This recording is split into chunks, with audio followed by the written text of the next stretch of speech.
Di era media sosial, potongan video singkat sering dengan mudah menjadi viral. Namun sayangnya, banyak orang tidak hanya menilai isi video, tetapi juga menilai cara seseorang berbicara. Tapi kan rumahnya udah gak jauh-jauh ya? Pelan-pelan dulu kok tanya. Kau pun, ini ku jelaskan dulu baik-baik ya. Ini aku gak marah, cuma kayak begini ya. Orang dengan logat Batak sering disebut galak, emosional, atau kasar, hanya karena berbicara dengan nada yang tegas atau lantang. Gak boleh, Pak. Gak boleh, udah saya liatin loh dari tadi. Sementara orang Sunda sering dianggap terlalu lembut, manja, atau tidak serius karena gaya berbicara mereka yang halus. Padahal, cara berbicara sangat dipengaruhi oleh budaya tempat seseorang tumbuh, tetapi di internet, perbedaan budaya sering berubah menjadi stereotip.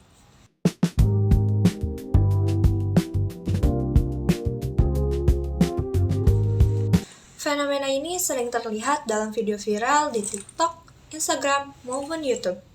Ketika seseorang dengan logat Batak berbicara secara tegas, komentar seperti serem, galak, atau emosian sering muncul, meskipun orang tersebut hanya sedang berbicara biasa.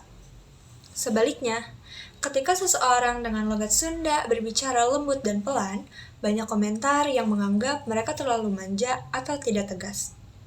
Hal ini menunjukkan bahwa masyarakat sering menghubungkan gaya bicara dengan karakter seseorang. Padahal, menurut penelitian komunikasi antar budaya di Indonesia, setiap budaya memiliki gaya komunikasi yang berbeda. Budaya Batak cenderung lebih ekspresif dan direct dalam menyampaikan pendapat, sedangkan budaya Sunda lebih menekankan kesopanan dan kelembutan dalam komunikasi.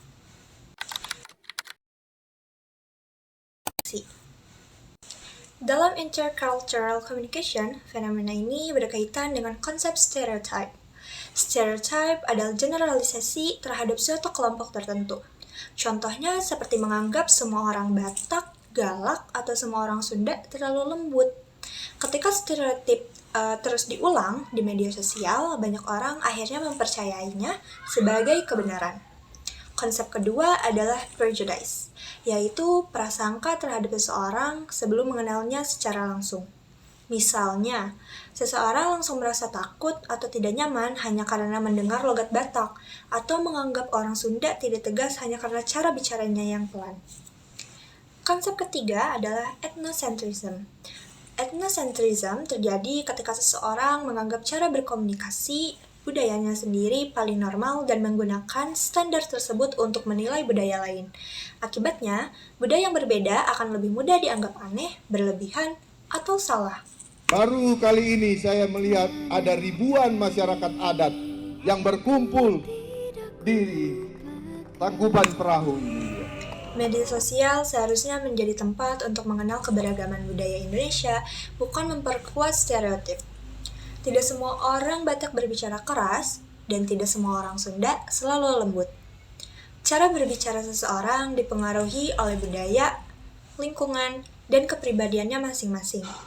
Ketika kita langsung memberi label hanya dari logat atau gaya berkomunikasi, kita sedang menyederhanakan identitas seseorang hanya berdasarkan stereotip budaya. Dalam komunikasi antar budaya, memahami perbedaan jauh lebih penting daripada menghakimi perbedaan tersebut. Perbedaan cara berbicara bukanlah alasan untuk memberi label negatif kepada budaya tertentu, karena pada akhirnya setiap budaya memiliki cara unik dalam mengekspresikan dirinya, dan keberagaman itu seharusnya dipahami, bukan distereotipkan. Thank you for watching.